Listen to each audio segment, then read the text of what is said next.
guess good evening and good morning wherever you are. Welcome to our NCME 2021 virtual town hall. My name is Ye Cheng. I am the current NCME president. In the session today, we plan to share with you our current plan NCME has for the 2021 conference. Because everything is so fluid right now, we are planning as best as we can, but at the same time, we want to be as transparent as possible with our plan. We would like to be able to take membership feedback, suggestions you may have, advice you may have, because it is our conference, it's everybody's conference for the entire membership.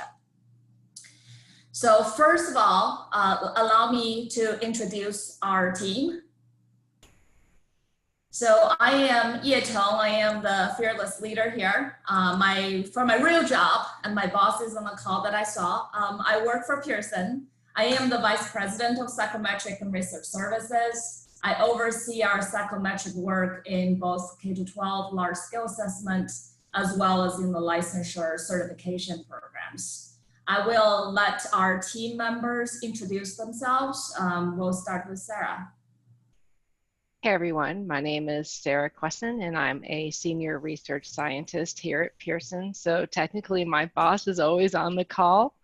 I also teach for the Department of Statistics at the University of Pittsburgh, and I'm based in Pittsburgh, Pennsylvania. Sarah? Susan? Or Susan? Hi, I'm Susan Davis Becker. I am a psychometrician and partner with ACS Ventures.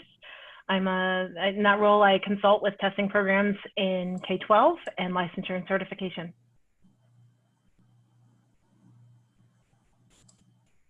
Leslie. And hi, I'm Leslie Kang. I'm a senior associate for the Center for Assessment, and in my role, I support states on their K-12 assessments in both and as well as their accountability system. Thank you very much. So of course, when I asked Sarah, Susan, and Leslie to serve as the training chair and program chairs, they had no idea what they were getting themselves into. And it's too late now. So we are a team, we're working very hard trying to plan for the conference. I do want to show you the pictures on the right of that slide for us working together. So that black and white code named before COVID in 2019. We were actually able to get together and start planning for the conference. We just happened to be at an event together, all four of us. So we took advantage of it and started working on the conference then and there.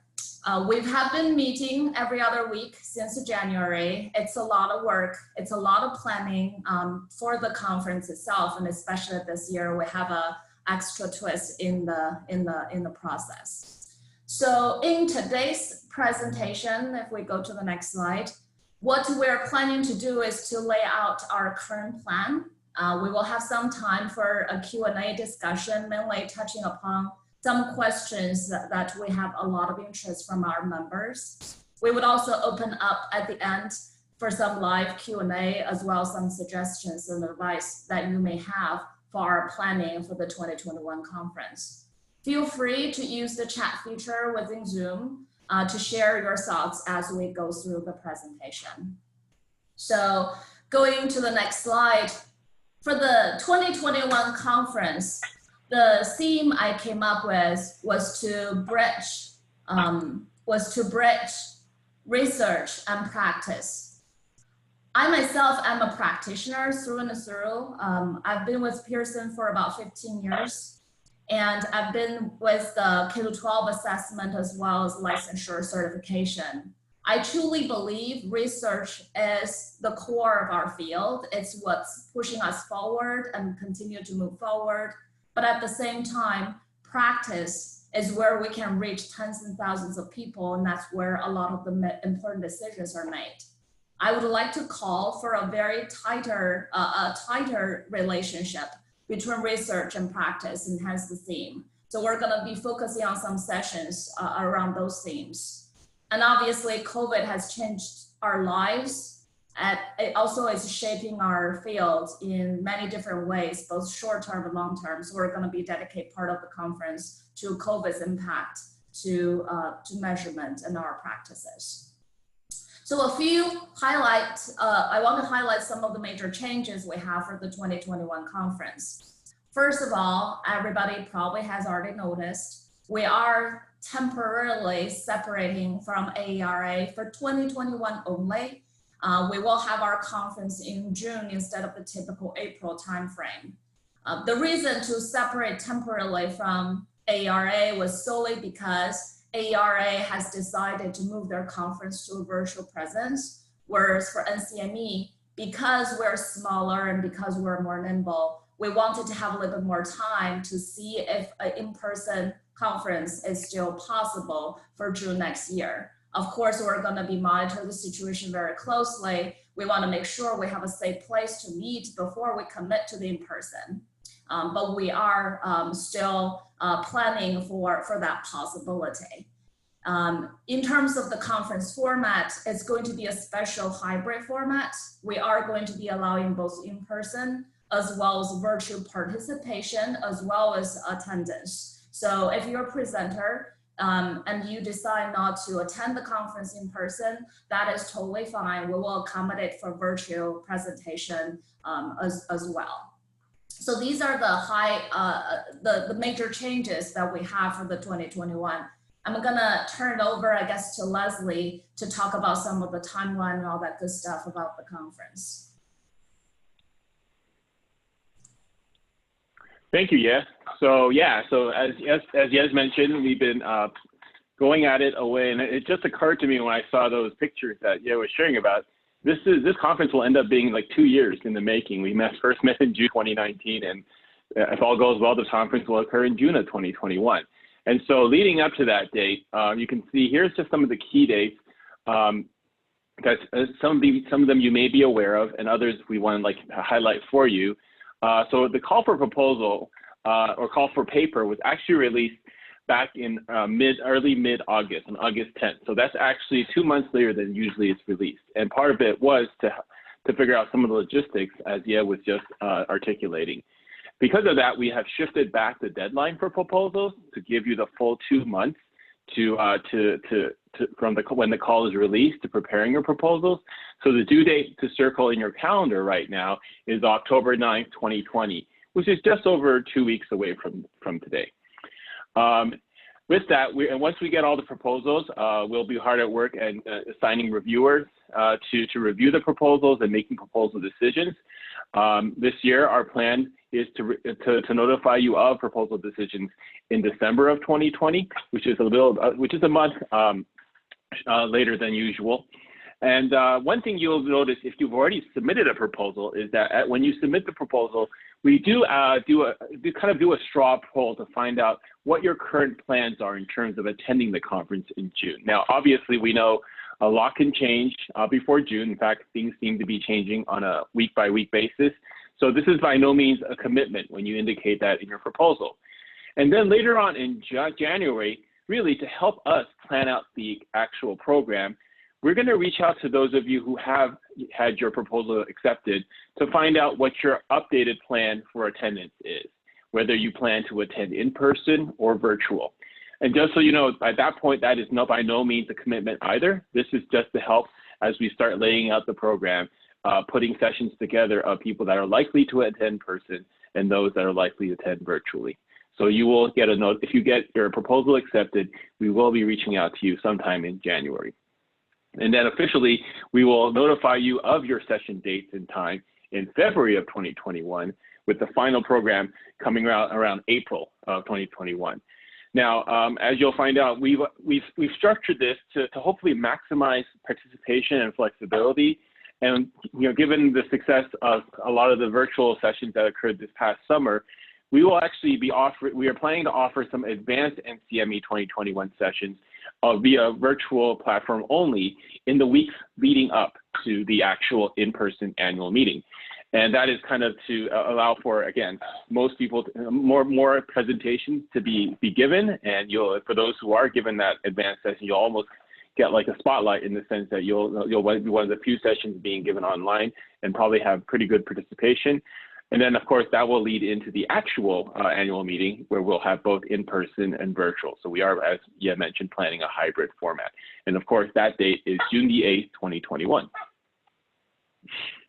Thank you, Andrew, for actually posting the call for proposal in the chat right now. So there's a real link for you to go ahead and read that. So yes, again, we are going to be in beautiful Baltimore, Maryland on June 8th to 11th. Should be a great time to be there. Again, as Ye mentioned, the theme is bridging research and practices. I will go through some of these particular sessions that are in the call in a few slides. And again, just a reminder, your deadline is October 9th.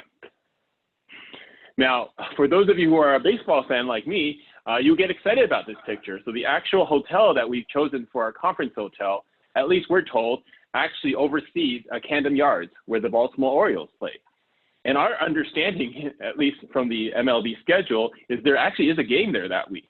So those of you who are baseball fans, I mean, I personally am really excited about this. And now the one thing we should note is the hotel is the Hilton Baltimore Inn, Baltimore Inner Harbor. There is actually a Hilton Garden Inn, Baltimore Inner Harbor. So when it comes time for you to make reservations for your hotels, please make sure to make that distinction. This is the Hilton proper and not the Hilton Garden Inn. And we've included the address there just for clarity. Now, I did say I would mention some of the session types. So the session types we have are listed here. Most of them are ones that you're familiar with, but I will kind of go through each of these. The individual presentation is probably your most typical presentation, where you submit a proposal for a paper presentation, and we're looking at a 15-minute presentation. We are carrying on some of the legacy of our previous chairs, where they actually had designed this innovative session called the Research Blitz session, which was meant to be done in person. We felt it was a great idea, and so we're going to honor it and try to also offer these Research Blitz sessions during this in-person meeting. And of course, we will also have the electronic board sessions as well. One thing I should make a distinction, we would like you to make a distinction on, is the next two types. In previous years, there was something you could have submitted something called a coordinated session.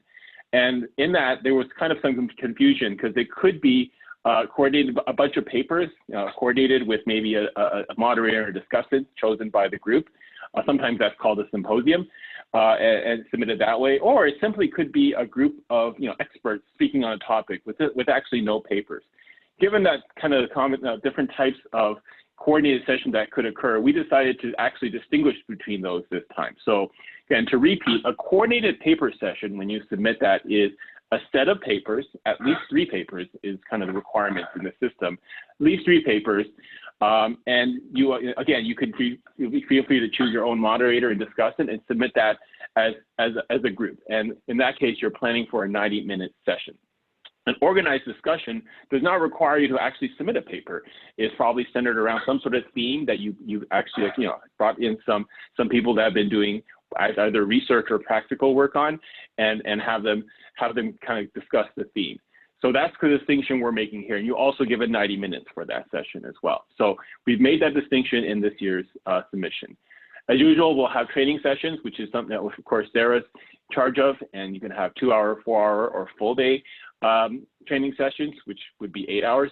And of course, for graduate students, we strongly encourage you to submit, and you will get a chance to label that in your submission, so that we will have you part of the electronic boards for graduate student issues committee sessions.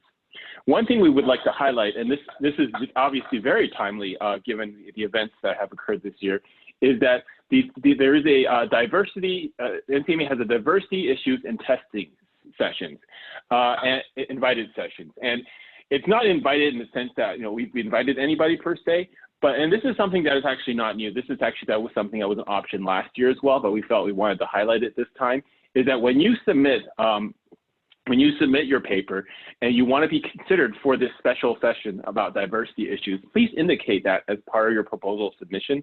There is actually a checkbox you can check, and we will pass those on to to a committee, a diversity committee, to review and arrange for you to have a prominent spot in the schedule. So if that is something that your paper touches on, please remember to check that box when you submit your session.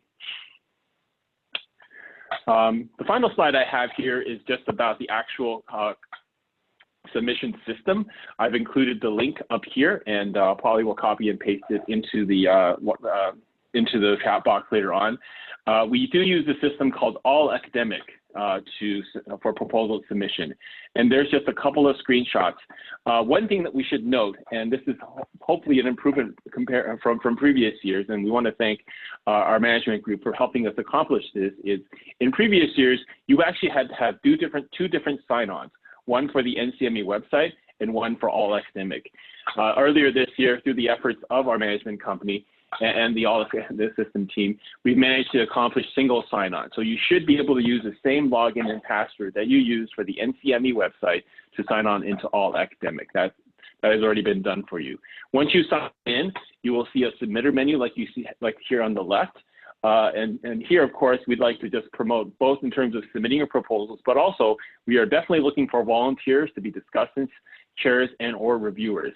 And as I said earlier, don't let your planned mode of attendance affect whether you volunteer. We will accommodate for virtual, to the extent practicable, virtual chairs and discussants.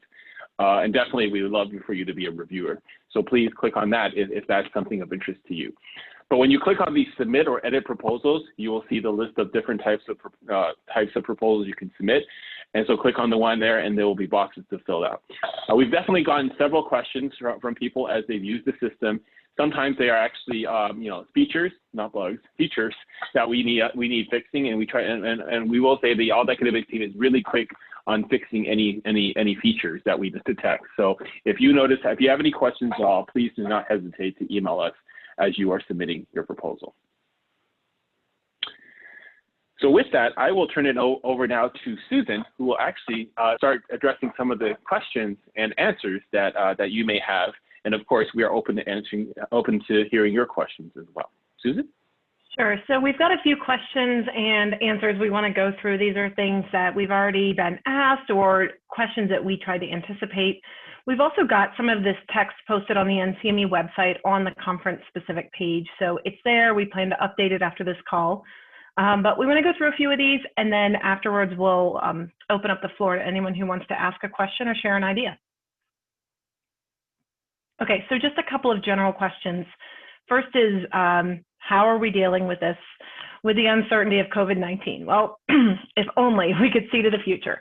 NCME, the board, and our team has certainly recognized that folks want to get together. We miss these opportunities to see each other in person, to network, to talk, to have all these great presentations and conversations around them. So as Ye said, NCME made the decision to work independently for just this year to try and still have an in-person conference. So that is our ultimate goal, is to have that in-person meeting that Leslie described. However, we recognize that we've got to continue to monitor this situation based on just both the situation globally, the situation in our conference locale, and then what's going to best meet the needs of the members and those who may be attending. So stay tuned. But to that end, we're planning to have what we're calling a hybrid format conference at this point. That means that we will have some sessions virtually, as Leslie identified, and then some sessions which are largely based in person, but there may be some virtual presentations or just virtual attendance. So just depending on, again, how that works out best for the presenters. Again, we're working with a model that we feel is best going to meet the needs of those who can attend as well as those who are not able to attend, and get everyone an opportunity to stay connected. So next question is, what happens if NCME decides that we need to transition from a hybrid model to a fully virtual model? Our plan is to maintain the same schedule, the same dates. So once we publish the conference schedule, if we do need to move those in-person sessions to a virtual format, we're going to do so with the same dates, the same time. So please do hold that week in June that Leslie highlighted. Even those few weeks before, we're going to have a few sessions in there, but that week will be our conference week, whether it's this hybrid format or virtual. Next slide. So as a presenter, Leslie, we talked a little bit about this. Do I have to know my travel plans at this point to submit? No, you do not. Let's face it, most of us don't know what we're doing, what next month is gonna look like, much less next June. So as Leslie mentioned, we are going, when you submit a proposal, the last question, I believe, one of the last questions, asks your preliminary thoughts on travel. If you're thinking you might wanna be there or you know you're gonna be virtual, we want you to let us know. We will be asking everyone for an update after conference proposals are accepted. And from there, we will build a schedule for the conference that we feel will best meet the needs of everyone involved. We still recognize that after that point, plans may change. And so we will do our best to accommodate those changes in plan by switching the modality if we can. And so we just ask that the NCME membership work with us, let us know how things are going, and keep us updated on the plans. Question number 2 there is, in this hybrid model, how will we decide which presentations are delivered in person and which will be delivered virtually? I think we had some really great experiences with the NCME 2020 sessions. We had some amazing presentations, even some good virtual conversations and discussions. We saw some things that we thought really worked well, some formats. So we're going to be looking at both travel plans and also what formats and type of content may work best in a given session. So we've got a lot of things to think about there, but again, looking for the opportunity to make the most out of those pre-conference virtual sessions and then also the in-person opportunities. Last question here is, I had a session accepted for NCME 2020. Can I present it at NCME 2021? We've already heard this a couple of times. We anticipate more folks may be thinking through this. So to kind of clarify here. We know that many folks went through the process of having a presentation accepted for NCME 2020. And then when things changed, those who had individual papers were given the opportunity to upload a paper into the paper repository. And then also some of the coordinated sessions were presented virtually. In either of those conditions, whether it was the paper that was uploaded or a presented virtual session, that's really considered a presentation. And so it would be inappropriate to apply the same proposal to the next year's conference. But if, let's say, you did not, if you withdrew your paper or you were not able to present your coordinated session, we encourage you to resubmit it. You can submit it to the NCME 2021 conference. But I want to note that this is a different system. So you have to go in and go through the entire process again. It's not saved within this new system, or there's not a button to just move it over. So again, just something that to think about there. With that, I'm going to turn it over to Sarah.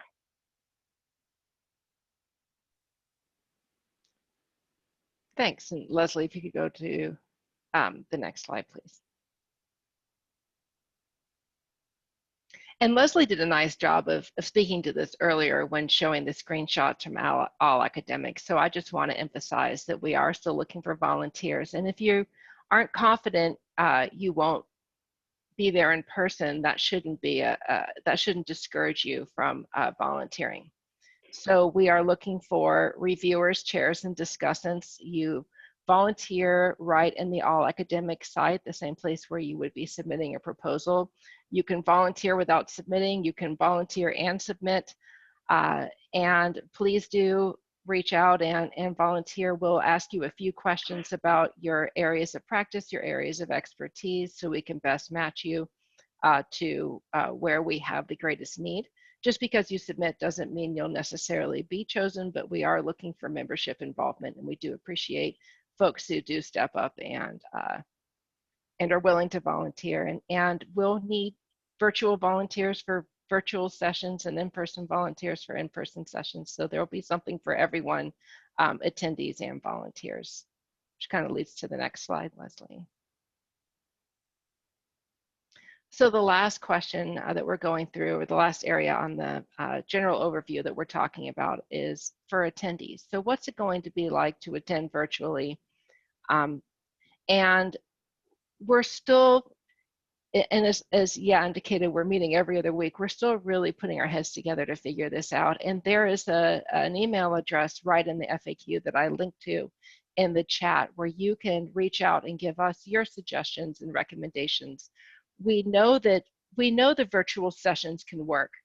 That we saw that this year in 2020, but also we're looking for what happens between sessions, because such a big part of this conference is getting together and networking and seeing each other in the coffee and the between sessions and the hotel couches, and we don't want virtual attendees to miss out on these types of opportunities. So we're really working hard to brainstorm and think of things that might work, not only for attending a Zoom session, and we'll have someone monitoring the chat box, and we really want you to feel involved and engaged, whether you're in person or participating in the virtual hybrid format. But how we can also open up some network opportunities. So if you've been to a conference and they did something that you thought really worked well, if you could pass that on and share, we'd certainly love to hear it. And then in terms of cost, this is something the board is still working on. I know they're looking at a differential cost between virtual and in-person. Everyone understands that budgets are tight. Not all companies or institutions may be offering the same or can offer the same level of support. And I know they're being mindful of this as we're working out price. Next. And so I guess to turn it back over to Leslie, Susan, Jan, other questions and suggestions. This is intended to be a town hall, so we invite any questions or suggestions from those of you that have given up some time during your lunch hour to be here with us today. There are actually a few questions in the chat, so maybe we can start there and get the ball rolling. Yeah, actually they're coming in now. So I'll just go ahead and read the question. The first one is from Andrew. Essentially the question, I'll just go ahead and read the question. You might clarify whether the straw poll indicating attendance will be or won't be visible to reviewers who select proposals for acceptance. In short, will review be mode blind? I'll go ahead and answer that, and Susan and Sarah, please feel free to amend or correct what I say. But the short answer is it will not. It will be mode blind. Whether you are submitting an in-person or a virtual, whether you've indicated you could attend or not, will not impact whether will not have any bearing on whether your proposal will be accepted or not. It will be on the criteria that's specified in the call for paper. Now, Andrew does bring up a good point about the fact that it may not be a bad idea for authors to think about, especially if you're indicating a certain format that you're submitting this for, whether it's more ideal in person or online. But that is something I think maybe for the person to think about when their proposal has been accepted. But the actual indication of that straw poll will not affect how your proposal is viewed. I don't know if others want to jump in on that one. For the training, go ahead. Susan. I would just say for the conference sessions, and then Sarah probably has ideas for training. I agree with what Leslie said. We encourage submitters to think about kind of the modality, and even if you are planning to be there in person with us in June and very excited about it, we know things may change. So please do think about how what you're submitting might work in either format, just as the nature of this situation evolves. So we saw a lot of great engagement again from NCME 2021 or from NCME 2020. We saw people getting really creative with engagement strategies. So keep it up. And I was going to add, for the training session, we are collecting how you'd be willing to deliver the session. Is it in person, online, online pre-recorded, online live? And so that's data that we're collecting in addition to the straw poll. And it's not a criteria in terms of being accepted or not, but it's just going to be a way for us to help slot it into the program and get the schedule hammered out. Great. I'll read the next question from Richard Feinberg. Are there any lessons learned from NCME 2020 that can be helpful in influencing changes, improvements in terms of format or engagement for NCME 2021? Well, I will say probably yes, but I'm going to use this as a chance to plug the evaluation survey that's going on right now. I I think, yeah, there might be a reminder going out soon, but again, it's your chance to go online and provide any thoughts or feedback about what occurred over the past couple of months, and we'll definitely be looking at that feedback for next year. Yeah, that's very I was true. about to go for it. Yeah. I was going to add, so for the summer sessions as well as the September sessions, our management firm was helping us to tally like the number of attendees. We also pushed out a survey at each of the sessions. Hopefully people were able to provide some feedback about the relevance or the quality of the presentation, different things. So we're going to compile those and take a look, as well as the survey results, which we're going to send another reminder to the membership next week and close it out by the end of next week so that we can then look through and see what suggestions people have. But I think in general, we had really, really good attendance in terms of sessions, especially for the sessions that were given in the summer, June, July, August. I think September was a little bit tough because concentrated sessions in those 3 days, people were able probably also had to work and on some other things too. So, and then when you have so many different choices for a given day, it's going to be hard to attend them all. And then the other thing we also noticed was we also had a few social events planned during the September conference sessions, and they were not as well attended as we were hoping. And I think we need to really think creatively about if next year we have to do a virtual session, or if we get to do a hybrid, like how can we then get some networking opportunities in there so that it's not going to invade people's private family life, you know, when you're home, but also allow some opportunities for that networking, which is, you know, on the one hand, it's one of the major features that we were hoping to be able to keep for the conference. Yeah, and the only thing I would add is we actually would love to hear your ideas. If actually it was a question we were going to propose, because I know NCME AR NCME is not the only conference folks have been attending over the past a few months.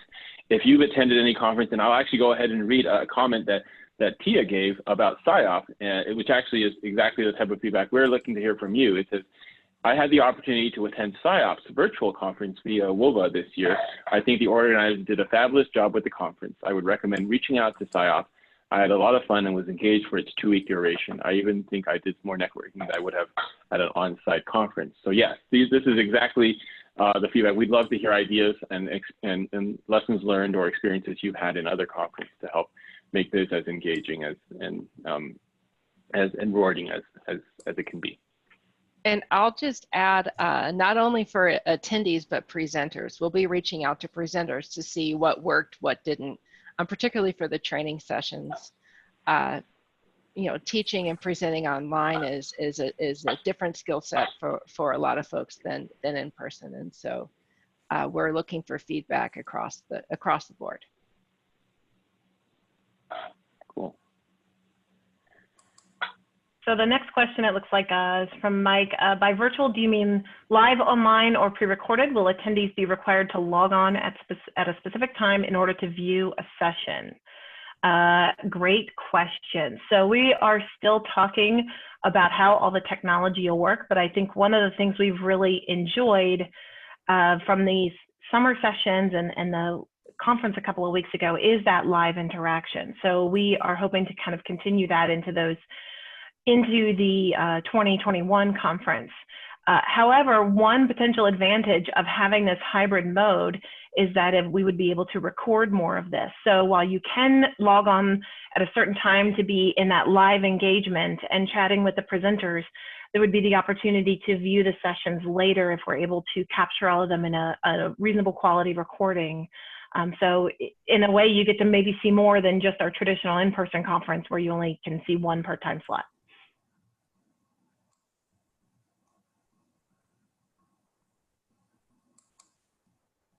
Anyone else have any thoughts on that one?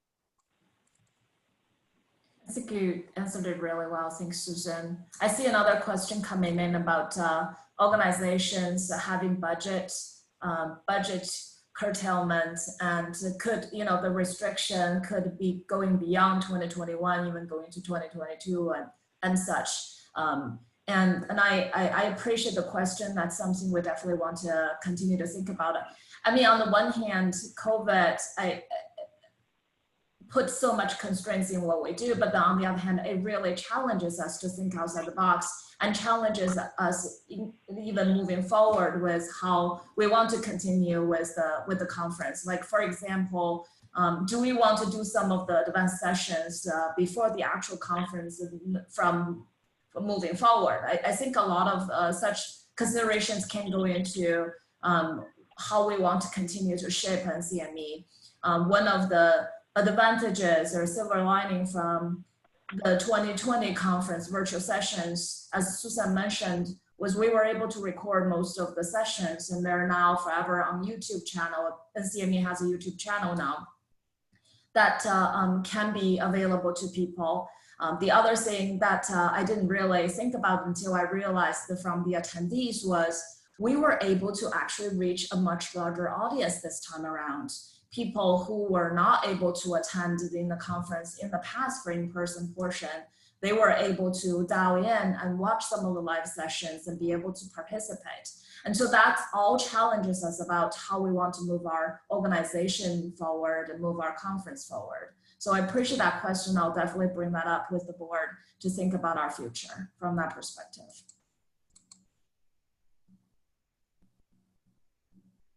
And I see one more comment, a recommendation for a platform to check out. So I've noted that down. Thank you for that suggestion. These are all, it's all so new, but with these experiences, it gives us an idea of what direction to start to look. And again, with some of these functionalities and things, we're trying to balance the quality of what we're broadcasting or putting out there or making available with the cost. And it's just interesting how those kind of two things work together, right? We want to keep the registration as low as possible to meet the needs of the organization and cover any of the expenses that we incur for the conference, but then also make sure that we are putting out something that's really engaging and a fun experience to be a part of.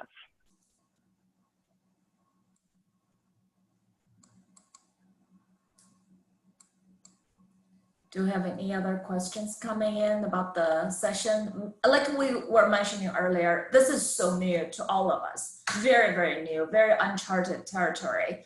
We're going to do the best we can, but then we can really benefit from some of the creative thinkings from our membership. So if you have ideas, if you've seen some particular virtual conference or how things have been handled and you really like it, please reach out to one of us and recommend that. We are definitely going to need all the help we can get to try to make this as an informative as well as pleasant experience for everybody.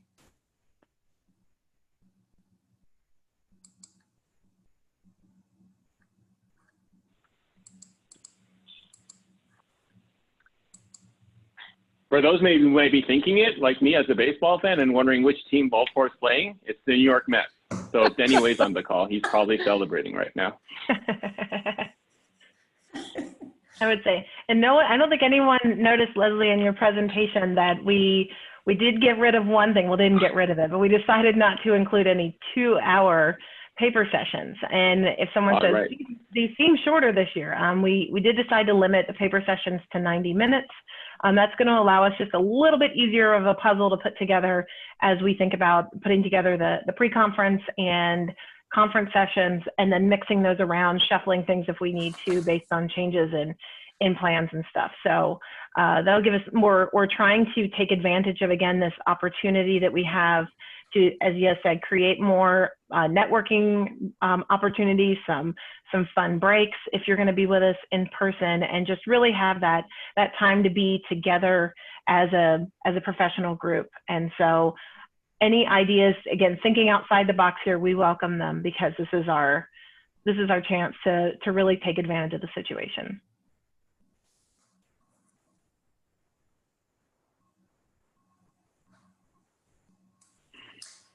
Yeah, a few ideas we were talking about was longer coffee breaks even. Usually we have about 20 minutes, I think, a 10 to 20 minutes break in between sessions. And this time around, we may want to have a little bit of a longer break. We even talked about it's a hybrid model. We have some people in person, some people are virtually attending, but we could just have during the week of the conference, we could have a session that's solely virtual. Even the in-person people will have to go back to their room and dial in virtually to have that virtual experience along with the rest of the people who are attending remotely from all over the world, hopefully. So we'll think about all the different ideas and go from there to try to, again, make this, I mean, it is our conference, and we have an opportunity to make it very much our own.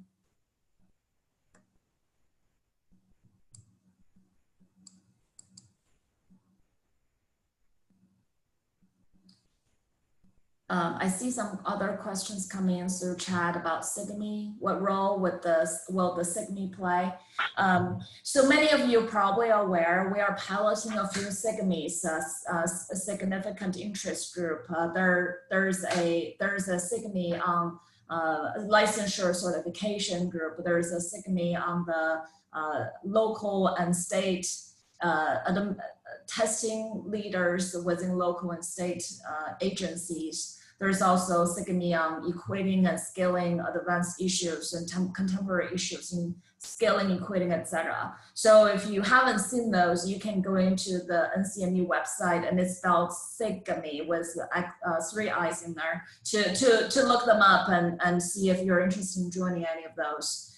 In terms of the role NCME plays for the conference, what we are doing is we're encouraging the NCMEs to submit a proposal that's very much aligned with the topic of their special interest. And it's going to go through some type of review, and we're still figuring out how exactly we will want to present these NCME sessions, whether we want to have a special NCME dedicated session time so that all NCMEs can present, or do we want to sprinkle them throughout to different things. So it's still very much in the discussion, but we encourage, it's actually a requirement for the pilot phase of evaluation of the NCMEs to submit a proposal to the conference. So that's where we are in terms of NCME. And for those interested, I've listed the NCME. Thank you again, acknowledging the newsletter. This is actually from the April newsletter, where there's a list of NCMEs and contacts for those who are interested.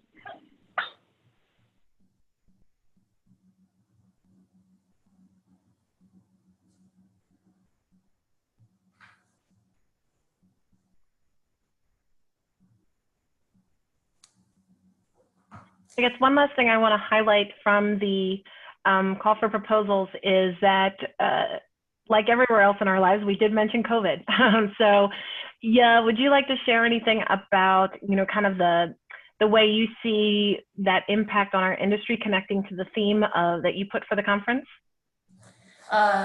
Sure. So I mentioned that the theme for the conference is bridging research and practice. But then since COVID kind of got in the middle of our lives, we are also encouraging people submitting proposals along the idea around COVID and its impact in what you do, what you practice, what your research area is. For example, like in licensure certification, we are seeing a flourish of online proctor exams. So before COVID, we had online proctoring. But after COVID occurred, because of the testing center closures, there has been a spike in terms of online proctored exams and how many people are taking the exams at their home. I think we all know GRE now, you can take it from the comfort of your home. So is LSAT and many other exams as well. So there are probably been some considerations about security or comparability in terms of taking the test in the testing center versus taking the test at your home. And what does that mean for our practices? How does that address the core of our validity, evidence, etc.? So there are many different things like that. I think College Board did their AP exam online, unproctored as well, and how does that compare to the historical AP exams, etc. And of course, we are very much interested in the use and interpretation of the test results. So these are just some examples of how it's impacting what we're practicing in terms of our field, in terms of assessment. I would very much encourage our members to think about its impact on the particular research area you're engaged in, or its practice, or your own practice, and be able to share with our larger audience. Part of me thinks even, and of course, all of us are trying to get to the other side of COVID, hoping this will be gone, we can finally have our conference and see everybody and give someone a hug outside their family. But at the same time, I think the COVID impact will linger around, not just from like learning perspective, but also how we practice measurements. And I would encourage folks to really check it out. Deb Harris, our editor for EMIP, just pushed out a new issue on COVID and its impact in assessment. And so I encourage people, if you haven't checked it out, to go and check out that particular new issue in the summer.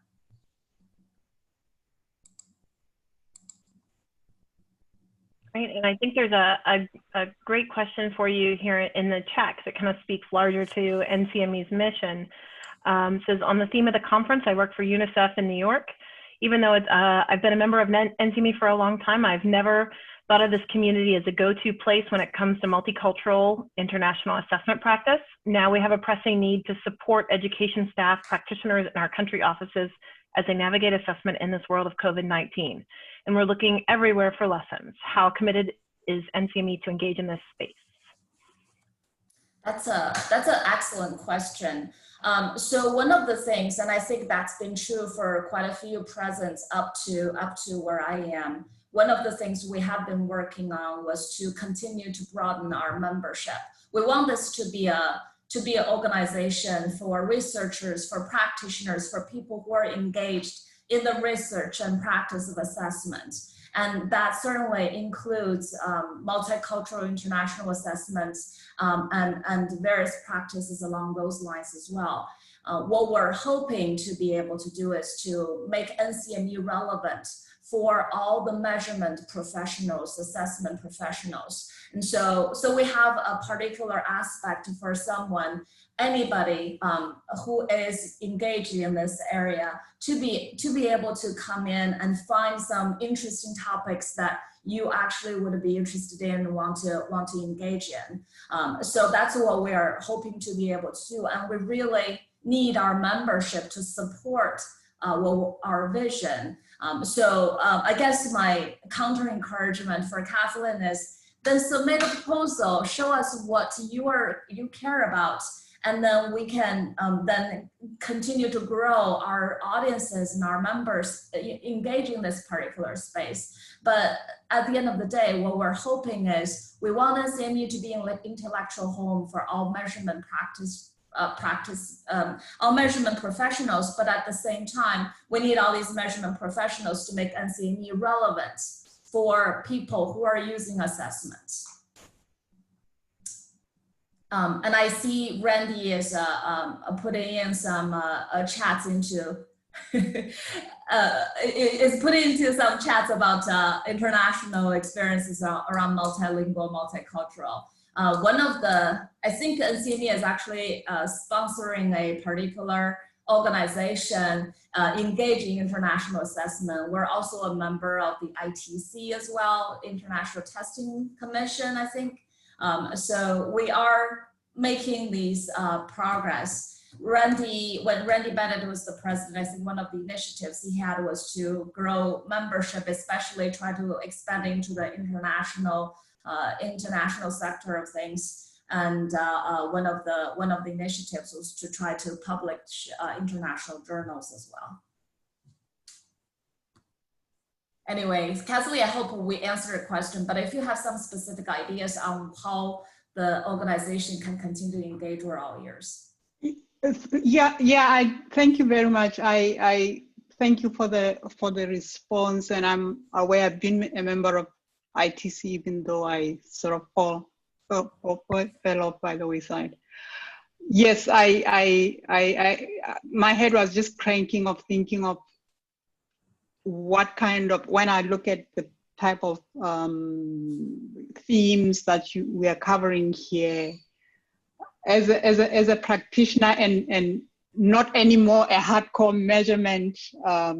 You know how measurement can be very hardcore and be very inaccessible to colleagues and practitioners and all that. So as I was looking at this, that's what came to my head, because there are a few of us that work in this area who are trained in this area. So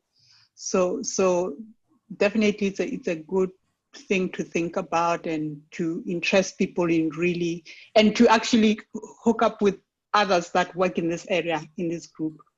And the reason why this is coming at this point is that this COVID sort of things of doing conferences virtually and all that has opened a new space for people that normally don't have the time to get up and go to conferences. Mm-hmm. And so if there's a silver lining, that is one.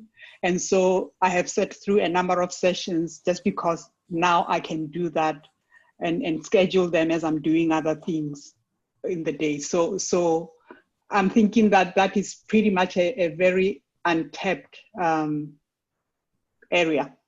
Anyway, I'll be thinking Suzanne. I'll be thinking very, very seriously about putting something through. Suzanne was my lecturer at the University of Pittsburgh. Okay, thanks. That sounds good. Thank you for bringing that up. Yep.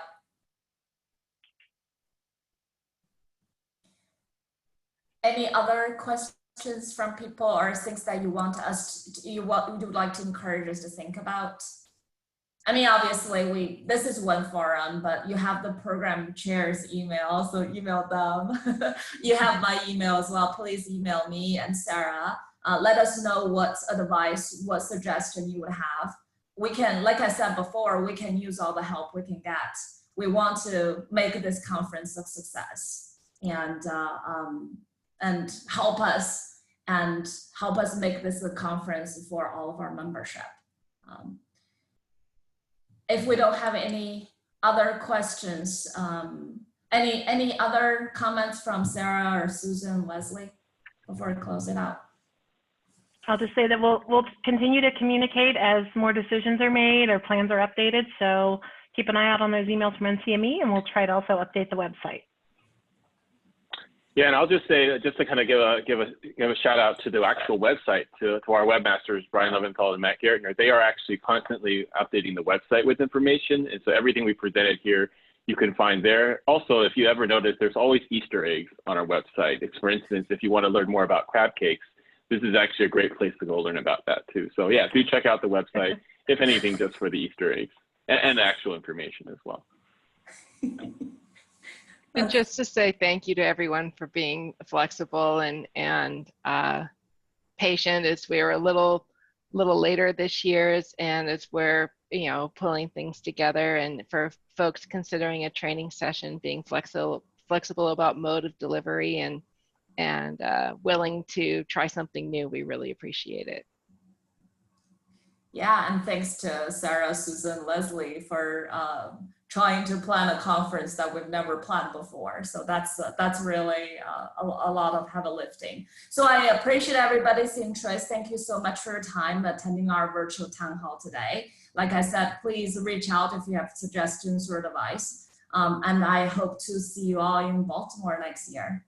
Thank you very much. Have a good one. Thanks, everyone.